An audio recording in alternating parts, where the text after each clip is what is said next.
Welcome back to Back Road Driver, guys. Our good friend Mitchell Watts, y'all say what's up down in the comments. He stopped by on the way back from a Smoky Mountain trip with his family, and he's at the garage today, and we're going to ask him exclusive, in-depth questions. He's not prepped for this. He doesn't know what we're going to ask, but you know how much he knows about Broncos. It's about to get real. It's about to get weird. It's about to get real weird up in here. Should I be nervous? Probably. I don't know why I agreed to do this. If you guys don't know who Mitchell Watts is, I'm going to tell you who he is and why his thoughts and opinions matter. Mitchell is Town & Country TV on YouTube. He's an owner in Town & Country Ford in Bessemer, Alabama and Pell City, Alabama. He also owns and operates TC Customs, and they do a ton of custom trucks and SUVs and mods and just crazy builds. He has stood on the same stage with Ford CEO Jim Farley. Got to actually talk to him about the new Lightning, and Mitchell just seems to get everything before everybody else and gets his hands on pretty much everything Ford. He personally owns the new Bronco. He's actually had two so far, and he has more knowledge on the new Bronco than anybody we know. He's driving a Wild Track today, and we're gonna get to check that out here in just a few minutes because his personal Bronco is having like prototype fiberglass wide body fenders put on it or something crazy. They're putting all kinds of crazy stuff on his new Bronco. His company, TC Customs, is even giving away a Bronco that they're doing mods on. You can win that. All that to say, Mitchell Watts is kind of a big deal. So first question, Mitchell, did you see this tsunami of Bronco excitement coming? Yes, I did. So I will never forget, and I don't know that I've mentioned this on our channel, but years ago, and I mean 2009, 2010, I think it was, I'll never forget, we were at a Ford meeting, and I know I'm probably not supposed to talk about what's going on in those. You are. I'm not supposed to talk about those, but I'll never forget there came to a Q&A session where one of the dealers stood up and said, "When are you bringing back the Bronco?" And he was passionate, and passionate in like a mean kind of way, like bring that Bronco back. And it was at that moment that I realized that the Bronco is not just something that I'm passionate about, that it's things that other people are passionate about. And then when I started hearing about how they were designing the vehicle, and I started hearing the rumors that I think everybody on these different forums had heard about, I was like, okay, so they went with a different direction, because at first we thought it was going to go like full size, like this one. Yep. And when I realized that they were going kind of like the original style, I realized that it's going to be a lot more fanfare on that particular vehicle. Then as I started talking with some people at Ford Motor Company, I realized how much dedication that Ford put into it. And I've realized one thing is that when Ford puts their mind to something, they usually do a really good job of it. Absolutely. Now there's some things in the past that weren't executed as well. I'm not going to name those, but Bronco was The Pinto. Yeah, he said it, not me. But when I realized how much time, effort, and energy Ford had actually put into the Bronco this generation, I knew 100%. I knew it was going to be huge. That's one of the reasons that I did everything I possibly could to get myself in front of a Bronco as they were first being debuted. Right. We've had hardtop roof problems on the new Bronco. He's rolling his eyes. We've had chip shortages. We've had COVID. We've had every kind of delay you can imagine. We've got bottleneck production. And then the big one is, I don't think people talk about this a lot, way more people ordered a Bronco than Ford thought would order a Bronco. Absolutely, without question. It's really hard to get one. Is that over with? No, and it won't be. You're probably not going to want to hear this answer. And I don't know that I'd ever say this on our YouTube channel, so I guess I'm giving this as an exclusive to you guys. But the fact of the matter is that the number of customers who have one on order, and this is not just Bronco, this is pretty much everything right now, that the number of customers far exceed the number of vehicles that are available. And I've got my personal opinions, but I'll tell you what the CEO of Ford Motor Company is saying, that the microchip shortage is going to continue on into 2023. It's not going to get better at all in 2022. Well, that last part I might be putting words in his mouth. And that's if demand stays where it's at and doesn't go up. Yes. But if it goes up, even though chips get a little bit better, we're right where we're sitting today. That's exactly right. Now, I know this is a Bronco video, but obviously the Maverick's a big deal. We got a new Mustang on the horizon.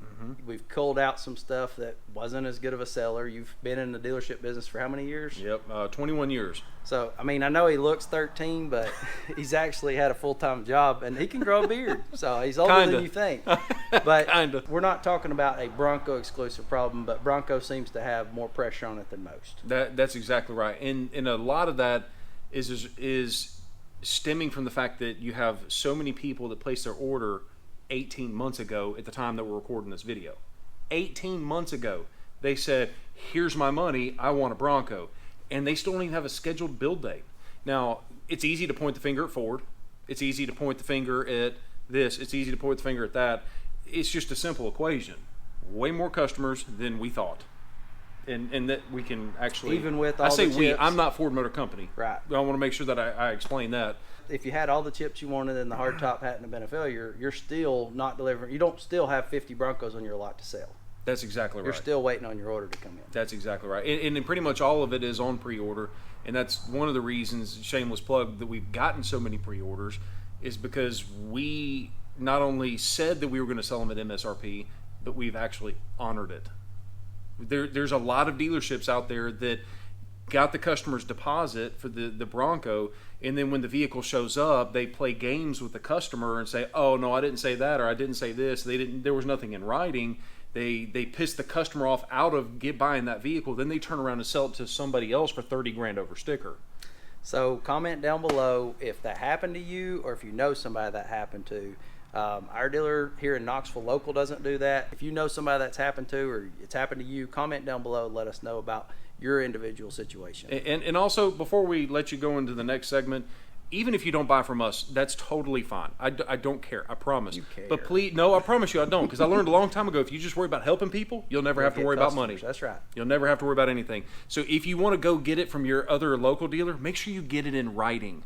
If it's not in writing, it's worth the paper that it's written on. It's not worth the paper it's written on.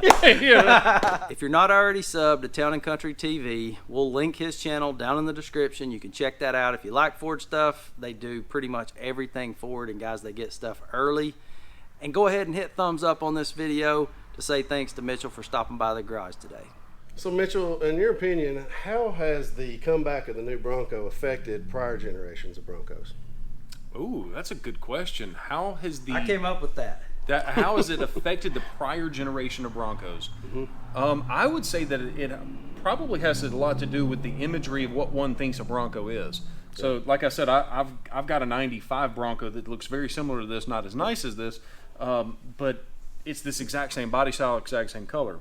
And then I've got a Badlands 2021, and when I first got into the Bronco, the new one, I was like, this kind of doesn't look much like a Bronco. And then I had to remember, oh yeah, that's just because I'm younger, and to me, this is a Bronco. To someone that is older, that's a Bronco, which is the two or the four-door version. So the new one has shifted everybody's mentality that, oh yeah, it's not retro because it looks like this. It's retro because it looks like the generations before.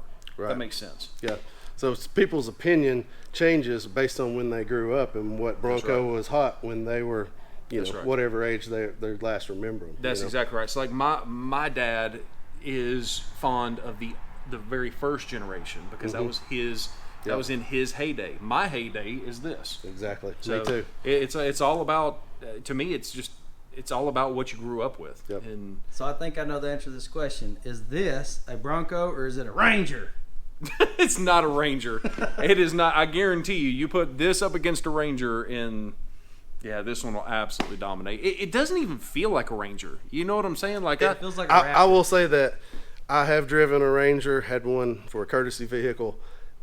The new Bronco is hands down the better driver over the Ranger, and I'm just saying, that's my opinion. Whatever. The Ranger still feels like a truck, but it doesn't drive anywhere near as good as this new Bronco. If Ford would have kept that a secret, that the Ranger and the Bronco shared loosely a similar frame architecture, if you will. Thank you for the word help there. But if Ford would have kept that a secret until everybody got a chance to drive a Bronco, and then they said, hey, oh yeah, by the way, this is based on a Ranger architecture, everybody would be like, what? I guarantee you. It's just that not everybody's had a chance to drive this new Bronco, which opens up a whole nother can of worms. All right, guys, comment down below, new school or old school, which generation of the Bronco is your favorite? I know what mine is. Next question, what is the biggest thing coming down the pike for Bronco right now, the new one? Okay, so there's a lot of things about the 2021 Bronco, 2022 Bronco that's coming out. I really like everything that is coming out, like at SEMA show and all the different aftermarket parts. And we're going to ask about that in just a second. Oh, okay. So I will move on to the next part, which was going to be talking about the performance variants. Things like the Bronco Raptor, the Everglades, and a couple of other trim levels that they've got coming out. I'm deeply concerned about Ford not being able to produce enough of them to meet the demand, but that's something we've already talked about. A lot of people, you wouldn't think this, but like a lot of people could drop 75 grand on a Raptor Bronco. Yes. And you would think that the price would limit the number of orders, but yep, it's not going to. Absolutely. Now, I do have to be really careful about when I talk about the Bronco Raptor because I have signed a non-disclosure agreement, so I can't talk specifics without getting my butt suit into oblivion. But I can tell you, though, I am not a fan of the fender flares.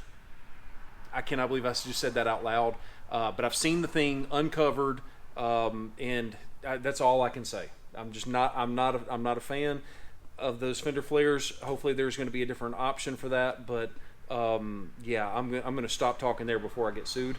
And the aftermarket on the new Raptor Bronco will probably be even crazier because you're going to get a crazier vehicle to start with, Yep. and then you can go even crazier. I know you can't say what they're going to put in it, but if they put the 3.5 EcoBoost in it, and you can get some kind of Whipple tune and power pack for it, and the power goes, like it does on a 150 through the roof, like that thing's gonna be nuts. It's gonna be crazy. Yeah. So I'm with you. I'm really excited about the suspension and the wheel and tire combinations and the Everglades. There's a lot of things to be excited about. One thing about the performance variants, I think they will be nice to have. I'm just deeply concerned about Ford's ability to build enough of them to actually meet the demand. They've already said they're not going to be able to build enough of these performance variants to meet the demand for everyone that wants one. That order.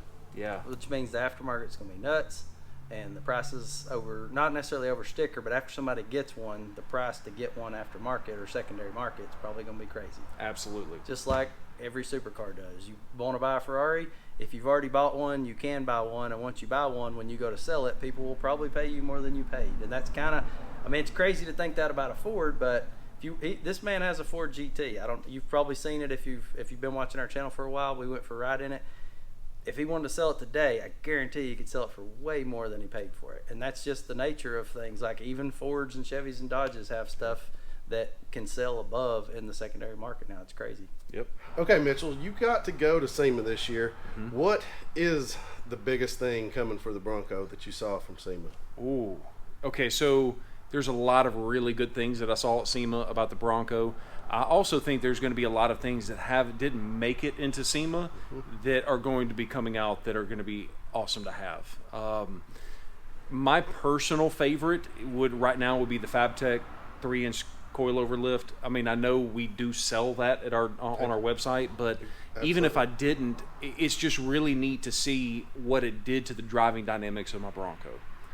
So I've got about 2,000 miles on my Bronco before I put that lift kit on it, and I will argue until the day is long that it drives better now with that lift kit and 37s than it did when it was factory.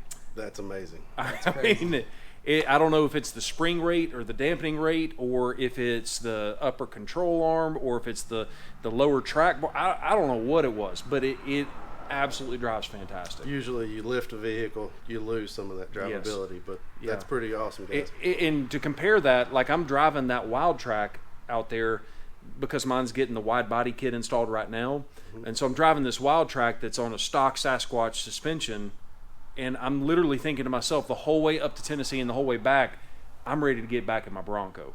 That I truly feel like it drives better than just not only the stock Badlands, but also a stock Wild Track with the Sasquatch. So that's pretty impressive. I know I'm biased, but I don't really care.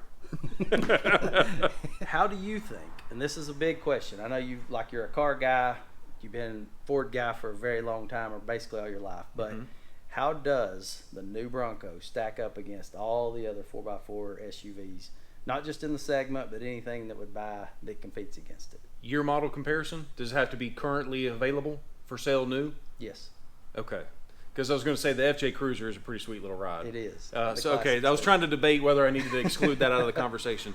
So right now, Ford is targeting the 4Runner and the Jeep Wrangler in the new Bronco. And the Jeep Wrangler has got its obvious upsides with a solid front axle.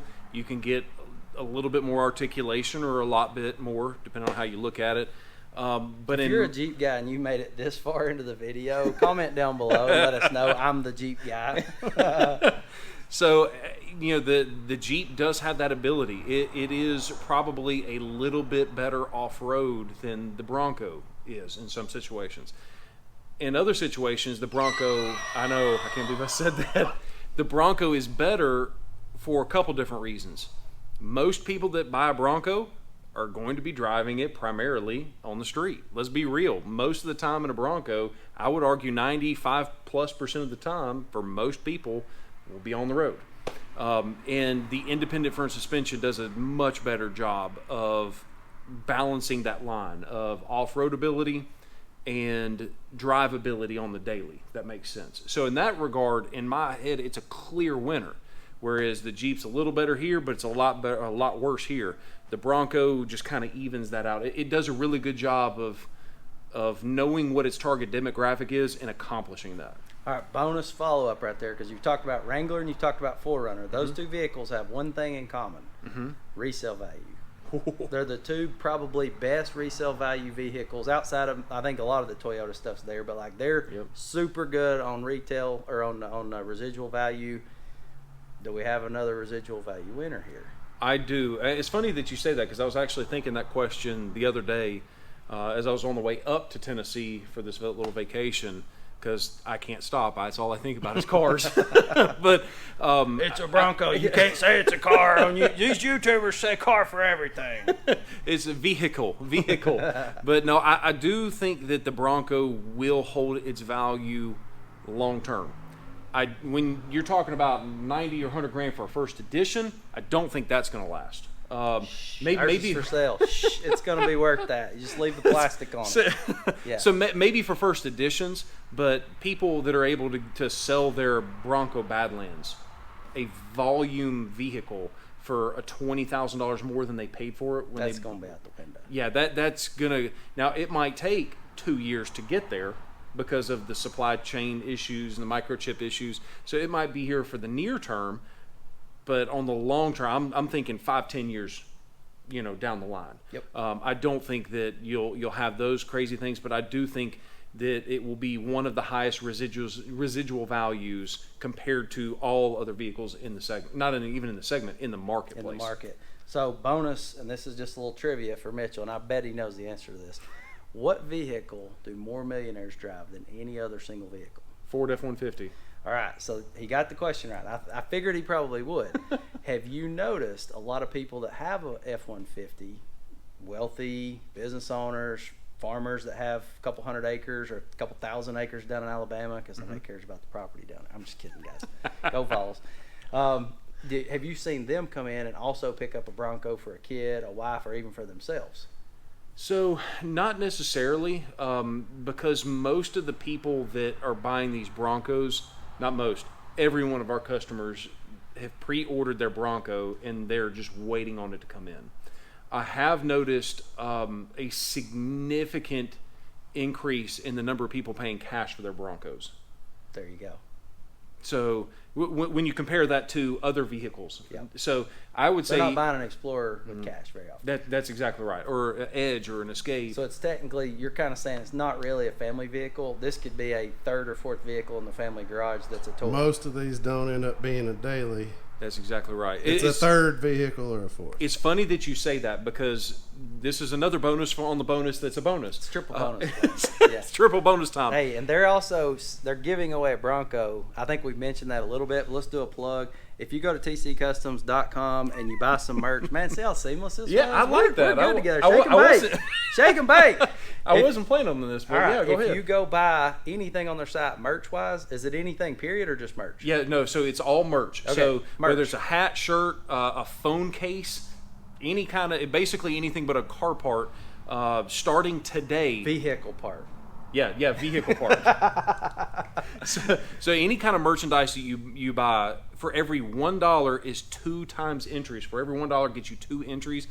And the reason I'm glad you brought that up is because that giveaway is ending. In fact, this is pretty much the last chance that they'll have before we do the giveaway. And we've spent a lot of money on customizing this Bronco too. It's pretty freaking sweet. If you didn't order a Bronco and you want a shot at getting one, guys, like I'm a homer for TC Customs. I'm a homer for Mitchell, big fan. But let me just say this, because somebody brought this up the other day, and I actually had this conversation when I was out on a date.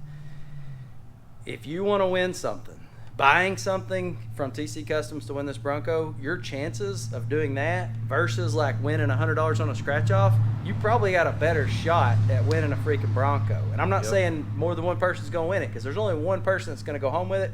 But I will guarantee you, if you don't go buy some merch from TC Customs, and they have some really cool shirts and hats, your chances of winning is 0. Yep. And I will tell you as well that we this giveaway where you have to you don't have to buy. There is a free method of entry, but I've done that 47 times. Yeah. So we were expecting the sales to be here, and they're really here, which is bad for you. Is great for you guys, not so good for us. But we don't care. We're giving the thing away no matter what. Just like he's got to go through McDonald's. He's driving back. He has to eat at McDonald's on the way home. He doesn't get no, to it's stop. not bad. I promise. but I mean, the giveaway is completely licensed, bonded, the whole nine. So it's definitely happening. So these car giveaways you see, if it's a gigantic channel with like 2 million subscribers and 1 million views on every video, like your odds aren't that good. Your odds are really good at winning this Bronco right now. Check it out. So we mentioned Mitchell is in a wild track today, and it's not his personal Bronco, I don't think. Is this your dad's? No, this is actually nobody's. This is a mannequin. Now, it's a very cool Bronco. They've tricked it out a little bit already, and it's very rare. I'm going to let him tell you all about that, because I'll mud that up real good. And then it's got some really cool Ford Performance options on it. Yeah, so the first thing is we've got these LED lights. It's a Ford Performance OEM part number. So it comes with this, there we go. It comes with the cap on there. One, to make sure that your lens doesn't get damaged if a rock comes up and hits it. But it also makes sure that it's 50 state legal while on the road. You don't have to worry about, Not a problem in Alabama. Yeah, in Alabama we don't care. We don't care. But we also happen to have a front winch mount that is from Ford Performance as well. As you can see, it is just this simple worn bolt-on onto the front of the modular front bumper. Nothing really fancy, nothing you probably haven't already seen before, but it's a pretty decent little kit. Some of the things we're going to do to this Bronco, we haven't made the decision, but we're probably going to turn this into the Roush R version of the Bronco. The Roush actually sells a kit that the dealers can install. We've got that kit in-house, and we're just trying to debate on which Bronco we want to install it on. This is looking to be the lead candidate so far. But I want to talk about why this thing is so rare. But for that, I got to come on. So this is a 2021 model, and it's a wild track. Does anybody notice anything? Soft top. It's a 21 with a soft top. It's a 21 wild track with a soft top. And I know what you're thinking. You're thinking, oh, wait. Ford told me I couldn't get my wild track as a 21 with a soft top. Why does this one have it? And I'll show you the window sticker. It's from the factory that way. Well, because this thing was a mannequin vehicle, this dude was built a long time ago. This was one of the very first Broncos that was ever built. And when they realized they were having hardtop issues, they said, okay, well, we can put a hardtop on this one, but then another customer won't get their Bronco. So they donated the hardtop off of this one for a customer's vehicle and allowed yet another customer to get their Bronco. So the fact that you have got a 21 with a soft top when you couldn't order a 21 wild track with a soft top, I would argue that there's probably just a couple hundred of these in existence, which I think is pretty cool. Guys, we're pumped. Mitchell made it out today. We've got something for you. Little BD Bolt hat, little BD Bolt shirt. I got him an extra medium. Well, it's going to be what it looks like. Thank you guys very much. I appreciate that. And we're going to actually knight you as an honorary back road driver. Oh. And we were going to get you a bottle of Jack Daniels, but... For a 4-hour drive home, I probably don't need the Jack Daniels. That's probably not a good idea, but thank you. Well, brother, thank you for coming by. Thanks you. for sharing. Thanks for your friendship. This guy collabed with us when we had, like, I think 1,500 or maybe 2,000 subscribers. At the time we're filming this video, we're just at about 22,000. So, like, he believed in us a long time before a lot of you guys did. We're very appreciative of what he's done for our channel, for the help he's given us. He's put the supercharger on Sam's truck. We've got a huge announcement coming for our 4-door first edition Bronco that this guy made happen. We've got the side steps coming. They'll be here tomorrow. I was hoping they were here today, and they're not, because we could have unboxed those in this video, but we'll have those going on. This guy made that happen. So, like, he's been a huge help for our channel. Well, here's what I want you to do. I said this earlier, but if you're a Ford guy or just a car guy at all, go down to the link in the description. He actually filmed a video when he showed up here today. It's a part of one of his videos that he just put out at the same time this one went out. So as soon as this video's over, go watch his Town and Country TV video, subscribe to his channel, go down in the comments and tell him Backroad Driver sent you. And guys, we'll catch you in the next one. Peace. Peace.